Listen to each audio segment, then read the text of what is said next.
Olive Burrows, Citizen TV. All right, Olive, thanks so much for that. Now, anti-government protests in Nairobi and Mombasa have been populated by young men and women who, for the very first time, are taking a stand against what they feel as unjust practices by government. The young generation is now driving the conversation and action for change across the country. And the first target is the Finance Bill 2024 that they have vowed to impress upon Parliament to reject. Our very own Brenda Wanga reports on the changing landscape of political activism in Kenya. Shad Khalif, as he is known on X, is still reeling from the impact and reach of the movement he started on his X platform. A day after hundreds of young people, also known as the Gen Z group, took over the protest mantle from the older generation, both in nature and style of protests,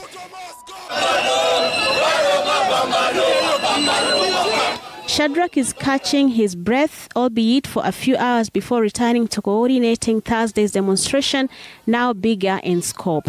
There is Occupy every town in this Nairobi. And guess what?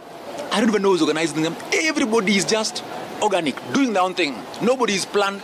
Nobody has any money. We're even crowdsourcing money.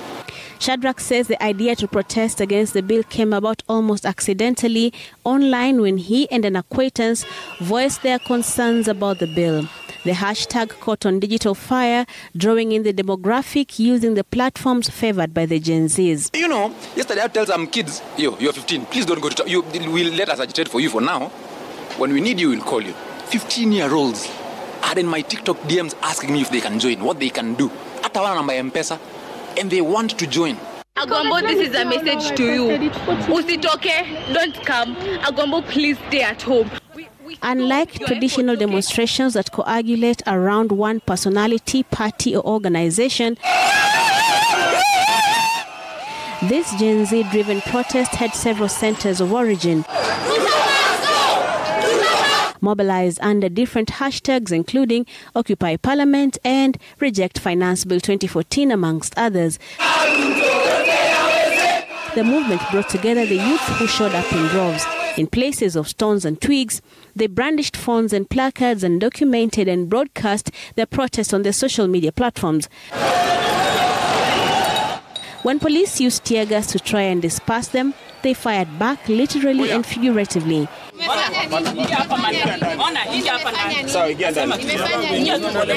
And when they were arrested, they raised their voices even higher.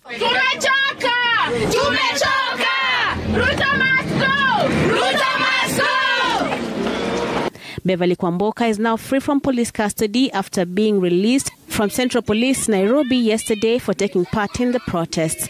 Stop making us feel like we wasted our time to go to school. We just graduated. Why is the government stop inaacha kwa ajili mbona? Secondly, the government is not employing us all. We are trying to have businesses. Why is the government making the business environment so hard and so unbearable for us to survive in that sector? She is a small business owner in Nairobi. She says the thought of the punitive proposed taxation measures drove her and other youthful people, especially women, to brave the police in the protests. Reject! Reject! The youth, alongside lined by those in power, now claiming their space in a society that has exposed them to their civil rights early on in life. They are more aware of the impact of the laws of the land. Maandamano imekuwa ikifanywa na watu wazee most of the time. But to be honest with you, ukiangalia finance bill, they're going for the digital creation tax. Wamesema wanaingia kwa M-Pesa zetu. I mean, at the long run, sisi ndo this young generation, most of us are in universities right now, tuko karibu kuingia kwa job market. I can confidently tell you, half of my class, half of them, maybe they are not even employed right now.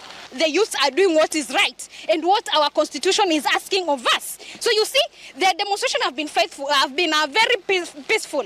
And you can see there's nothing has been destroyed and the youth are still protesting and they are asking for their voices to be heard. The Kenyan youth appear to be following in the example of other youth-led protests and movements across the globe that have precipitated change, like the Arab Spring Revolution, the Tiananmen Square Revolution in Beijing, China, and the Soweto Uprising in South Africa, amongst others. The youth youthful generation is serving notice to the establishment that it will no longer stay silent while decisions concerning their lives are being taken by others in authority, and that they will make sure that their voices are heard. Brenda Wanga, Citizen TV, Nairobi.